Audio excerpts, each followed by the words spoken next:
views and opinions expressed in this program are those of the participants and do not necessarily reflect the views of BronxNet or the program underwriters.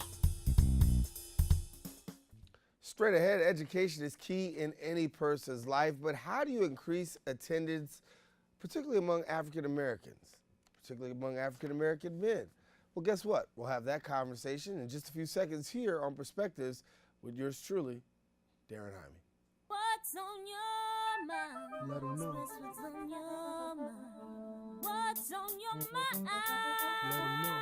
Anything relevant to life, you bring it to the table. Whether you make a move solo or a movement with a stable. No fables, you speak on your decisions. Cause in the long run, it's your voice, your views, your vision. Keeping it real with many messages for you to know. This ain't radio, but DJ runs the show.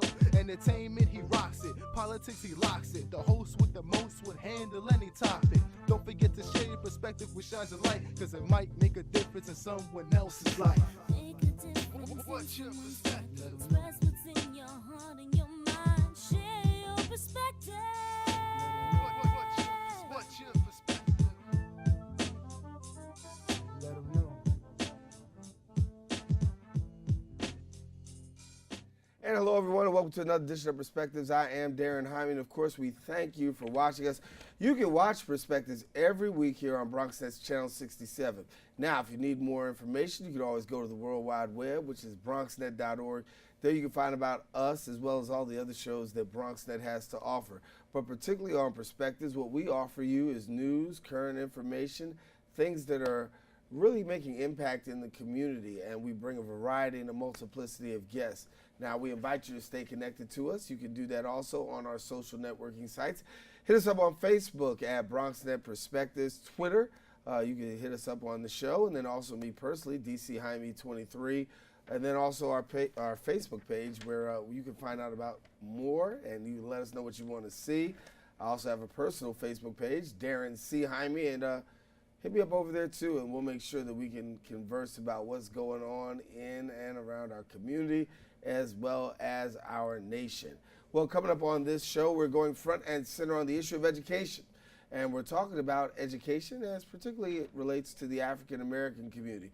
As you know, African Americans have struggled in the area of graduation rates, and some say things are improving, some say things are not improving. But we want to let you know that there's a way that that can happen, that attendance can actually increase and graduation can actually increase. And we've got two very special guests who are sharing here with us today to give us a little bit more insight into this.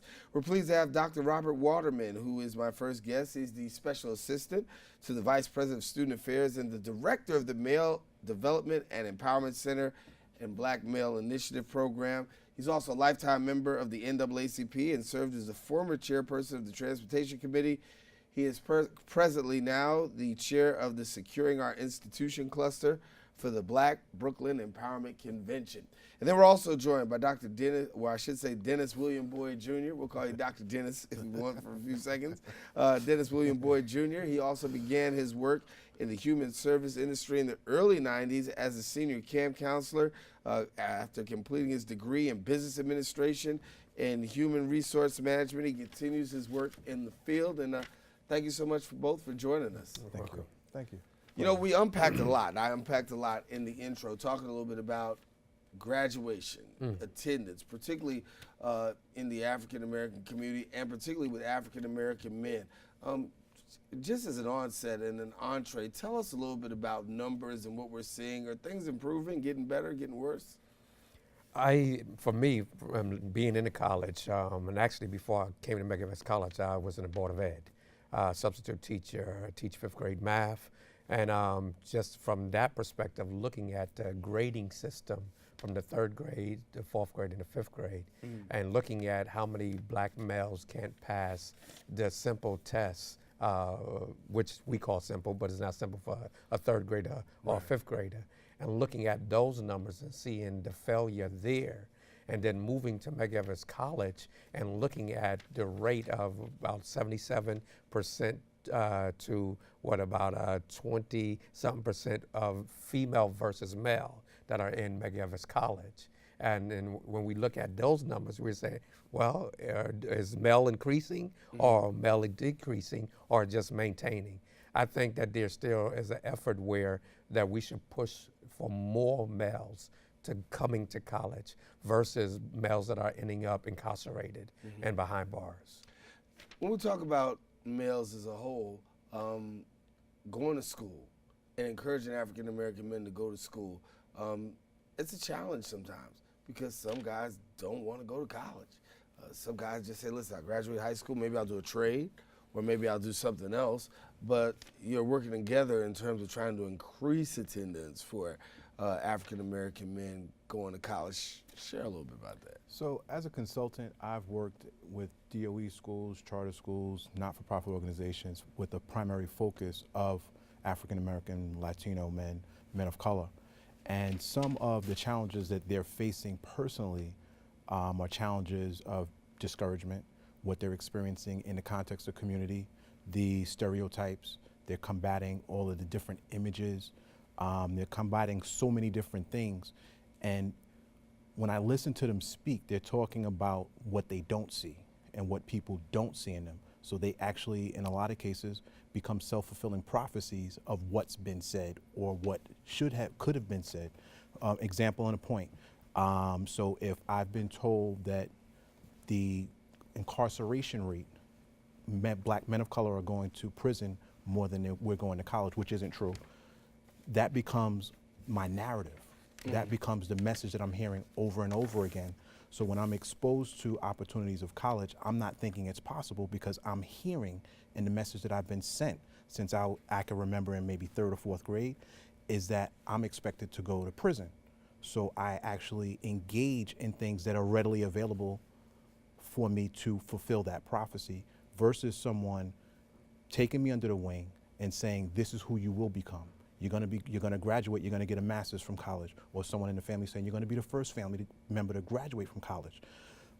The messages that we're getting earlier are the messages that become the self-fulfilling prophecy. And these are stories that have been told to me directly. We can look at the numbers that say that there's one, and this was according to, I believe, 2013, that there were 1.4 million black men in college versus 800,000 or whatever that number was, which don't quote me on it, in prison.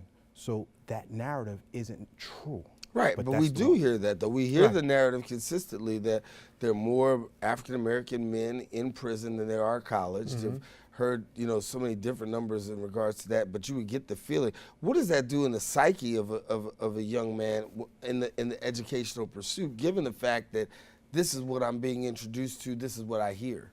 Because if you look in the streets, I'm from Bed-Stuy. I live in Bed-Stuy. I walk the streets, walk the corners.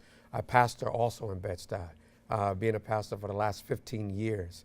When I came to Antioch Baptist Church, walking the streets and looking at the condition of our brothers, yes, I walk by, I'm friends now with the corners, we give DAP and the whole 9 yards.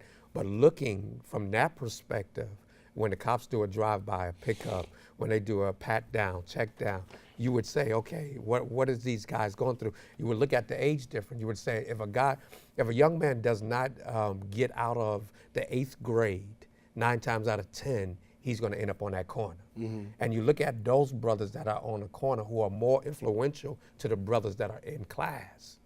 Because there is that challenge where if I'm smart and I'm in class, I'm black, I'm a smart black brother in class, I gotta walk the streets back home to that brother on the corner, Marcy Projects, Roosevelt, Gates Avenue corridor.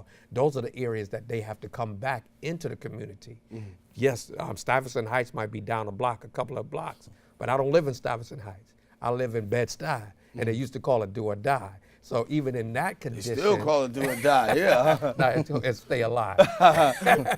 So from that perspective, you're asking yourself, okay, how many guys are actually going to college? And like I said, when I started, before I got into the educational business, being a pastor, we did a program called Homework Hoops.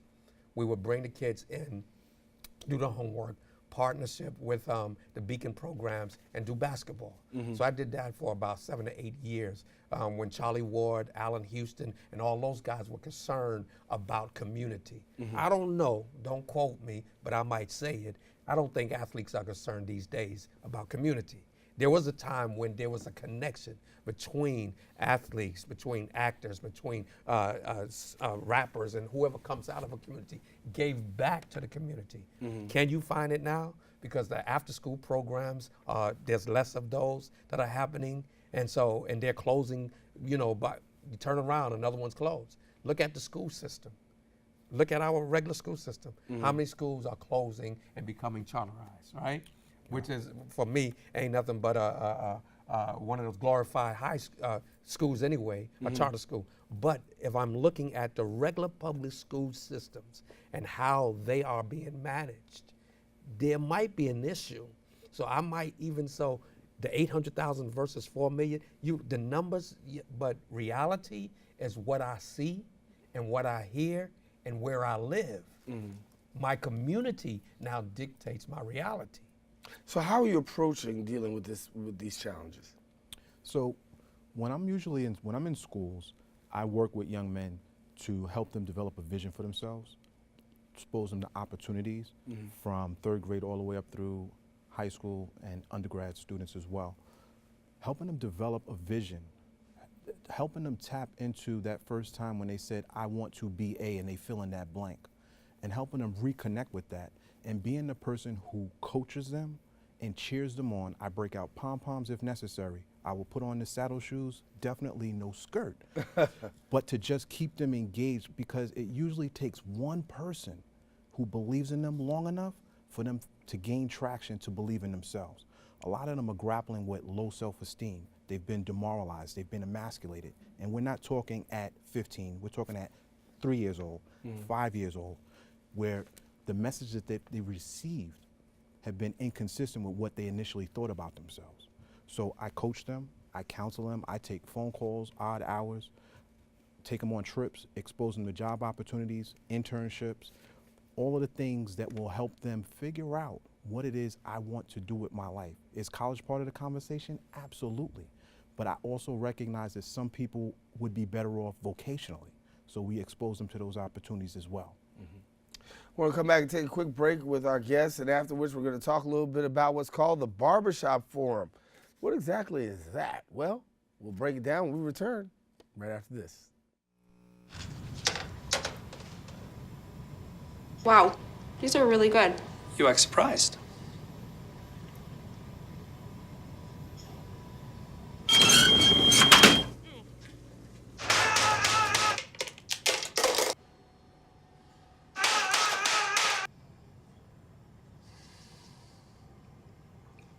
Practice makes perfect. You don't have to be perfect to be a perfect parent. There are thousands of teens in foster care who don't need perfection. They need you.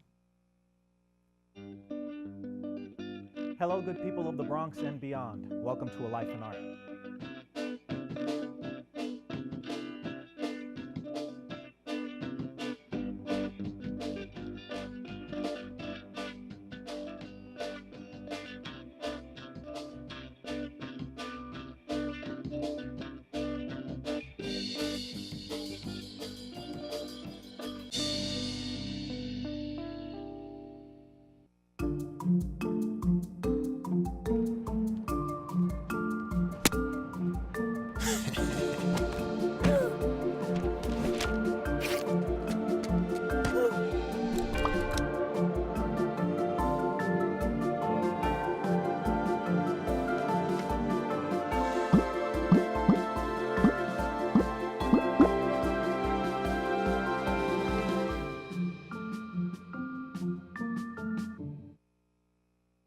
It's Ava, and this is Tess from Vivo's Do It Yourselfie, where we recreate the hottest looks from today's biggest music videos. After cleaning out our closet, we have a lot of clothes we don't wear anymore.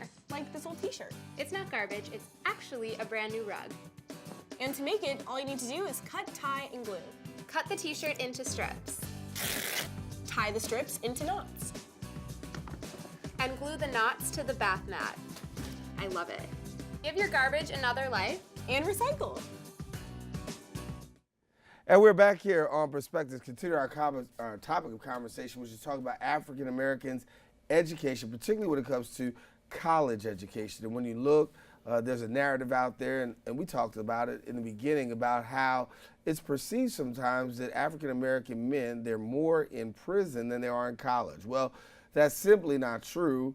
There are more going and attending college and even graduating, but the fact is there's still some work that needs to be done. Introducing college, making college more palatable to African American men are something that needs to be done. At Medgar Evers College, there's some work that's being done, and Dr. Waterman is sharing a little bit about that, and Dennis along with it, about what's called the Barbershop Forum. And you guys are tackling it from a different perspective. So give us a little bit about the you got barbershops down there at Medgar Evers? I walk in and get a cut? You get a cut. Okay. We actually brought some of the barbers from the hood. You know, you bring them to the campus. So we do the barbershop forum actually on campus. We find a location, a room, and then the brothers start piling in. They say we throw up big signs, the Mega Men Barbershop is open, and when we come in, the first thing is to actually get them comfortable, sit down. They know they're gonna be there for an hour or so. So if you know they're gonna be there for an hour or so, you take advantage of that time that you get them there in one location. We talk, it's regular barbershop. You know, I know everybody see the movies, the barbershop. Right. This is reality barbershop. This is real barbershop, Right. real barbershop. You know, right. where you got young black men and brown men that are sitting around waiting for a cut, but yet discussing politics. Even from the political perspective, dealing with Bernie versus Hillary Clinton. And some of them even do a flashback, understanding what President Clinton did in 1994, and when they are familiar with uncles and fathers going to prison. So that conversation is up in the air, and who are they going to support? Even some suggested Trump. So that political atmosphere where these young brothers are engaged in politics and the conversation about politics, from politics to family to religion, everything you can even think of, women on campus, the whole 9 yard, how to be a gentleman and the whole 9 yard. So when we bring that conversation, that forum together, we get about 60 to 75 guys in one room. We do about 2 to 3 hours of barbershop cutting. First 30 guys are free. You know, that's the incentive that you get there. Right. You get that free cut, looking fresh on the campus. You know, came in ragged, walking back out swagged. You know? Okay. So with that, that's how we attract them. But we basically talk about the retention piece and how we build out the mentoringship program, and we build out the tutoringship program. Where the mentoringship, where we take the seniors who actually now have dialogue with the freshmen, those freshmen that come in, and sometimes we know that freshmen are never prepared or ready to even engage in college conversation. Because sometimes being a freshman like myself, I remember the time when I first started, my mother took us to South Carolina, and I finished my high school in South. Came back to New York, started in Brooklyn College, flunked out my first year because I just went to school. There's a difference between going to school and going to school. Right. I just went to school and I just hung out, you know, cafeteria, game room. I just did that lounge the whole year and turned around and flunked out. And sometimes we're not prepared at 17 and 18 to go through a rigorous study group and function and focus on what we have to do, especially if you hit off in those remedial classes, when you're getting the remedial math, the remedial English, and can't get over that hump to get through that before you even start college. So let's talk about turning the corner on this, because obviously we can turn the corner on this. There's some work that we can do to turn the corner. What can we do here? Well, you look at the junior, senior year, most students, from my experience in working with the high schools, don't start really having conversations about college until the fall of their senior year in high school. So when you talk about SATs, when you talk about college prep, when you talk about college applications, when you talk about doing your regular course load, students are overwhelmed. So the conversations should occur, number one, at home. That should be a conversation that occurs at home. It should be a conversation that they hear and experience throughout their years in college. Here's a story. A gentleman named Charles, back in 2007, tells me he wants to be a street pharmacist. I said, why would you do that? You're extremely brilliant. He had never been exposed to college. He went on his school took him on an HCBU tour. He came back and decided he was going to college. Hold on. If you don't understand what street pharmacist means, that means drug dealer. Just want you to know. Somebody about to say, go ahead. He came back and he says, Mr. Boyd, I'm going to go to college. And I asked him, Charles, what helped you make that decision? He said, being on the college campus. So exposure is key. I had sown the seed in September. He didn't go on the trip until February. But there was something that helped him turn the corner. And I think the conversation, the exposure, because when the most important thing we could do for our young men is give them the information. So when it comes time to make the decision, they're equipped to make the decision. So that's number one. Number two, the exposure as early as possible is key, whether it's a summer program on a college campus, but just having them in the environment, whether it's exposure to parents who are going to college, if the parents haven't gone to college, just connecting them with people who have gone to college and them being exposed to that conversation is so critical, because as they're growing up and they're hearing it, it's what's being reinforced. I always heard you got to go to college, got to get an education. That's the one thing that they can never take away from you. So when it came, do that now? I don't know. Yeah. It's difficult, different language. But it helped me turn the corner when I really wanted to pursue entrepreneurship versus college. Come back and take a final break. We're going to take our final break and come back. When I come back, we're going to talk with Dr. Waterman, talking with him about that one word, exposure. Be right back in just a moment. Did you know kids who play outdoors have healthier lungs? Totally. I did. Did you know that boys that play with dolls make better husbands? My son has lots of dolls. But did you know terry cloth diapers breathe better? I did. It's totally true. Oh, yeah. Did you know that strollers have the right of way on a sidewalk? Yes. Yep, I did. Did you guys Did you know that kids who eat breakfast have higher GPAs? Yeah, I know. Yeah. That's actually what I was going to say. Did you know babies should never touch silver? It's really bad for them. I knew that. Did you guys know that statistically friendly kids have more friends? Yeah. That's obvious. Did you know most people think they're using the right car seat for their kid, but they're not?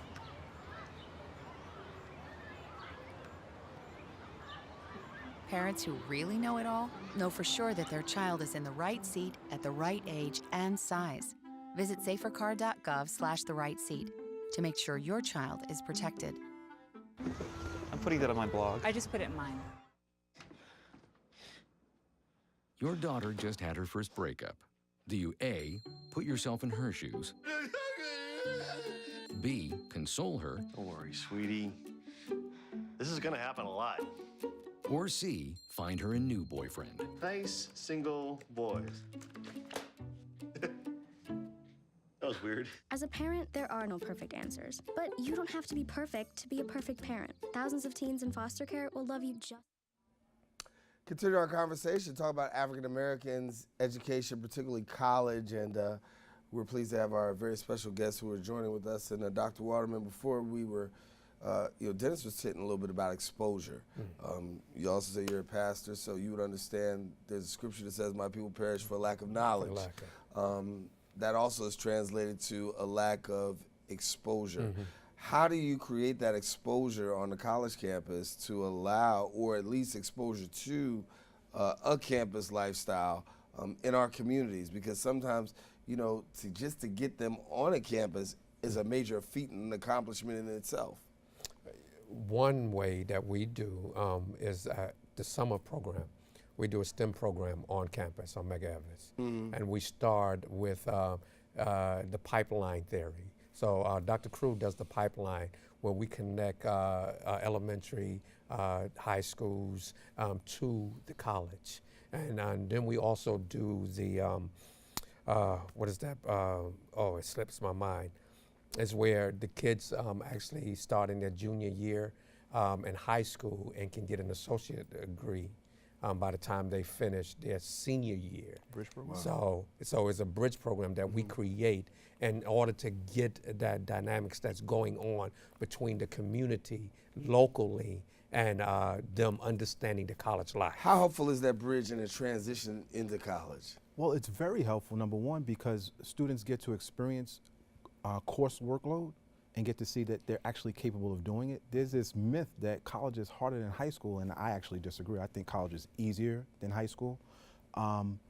But when they think that they're not capable of doing the college work because of a score on the SAT, because of what a teacher may have said during their high school or their school career, they're going in defeated, thinking that am not capable, when that's not actually the reality.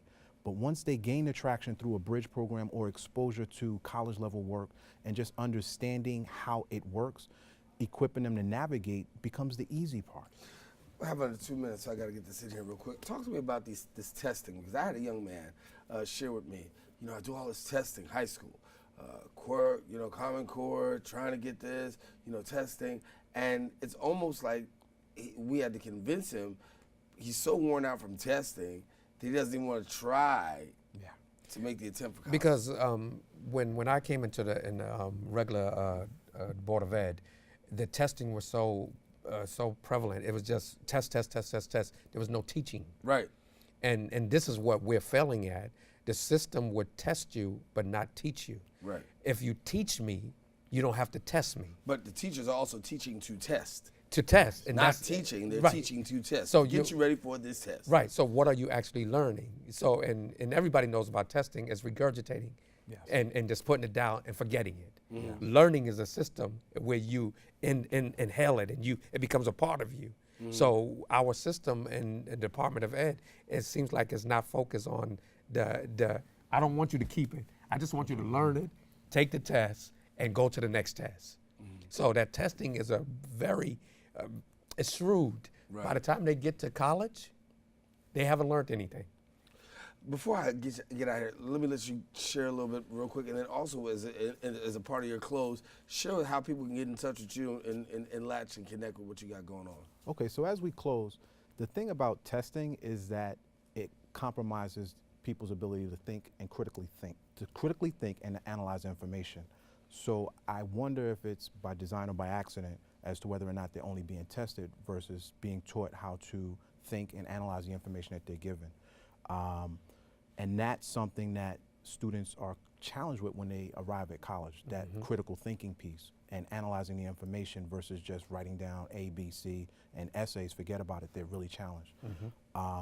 Because that writing element really doesn't exist at the high school level the way it once did. So that's the testing piece and the critical thinking and the analyzing piece. People can reach me. They can visit the website, which is www.mr-boyd.com, or they can reach me via phone through 718-785-5541. All right, Dr. Waterman, real quick, how to get in touch with you? That's at Medgar Evers College, R-W-A-T-E-R, Waterman, at mec@cuny.edu. Been a pleasure having you both share with us here on Perspectives, and thank you so much. All right, well, listen, that about wraps us up on this edition of Perspectives. Darren Jaime saying, stay safe. Share your perspective with somebody else. It just might make a difference in somebody else's life. Get in touch with these two gentlemen. They can definitely help you and help your child on the road to college. Your views, your vision, keeping it real with many messages for you to know. This ain't radio, but DJ runs the show. Entertainment, he rocks it. Politics, he locks it. The host with the most would handle any topic. Don't forget to share your perspective with shines of light, cause it might make a difference in someone else's life. Make a difference. What's your perspective? Express what's in your heart and your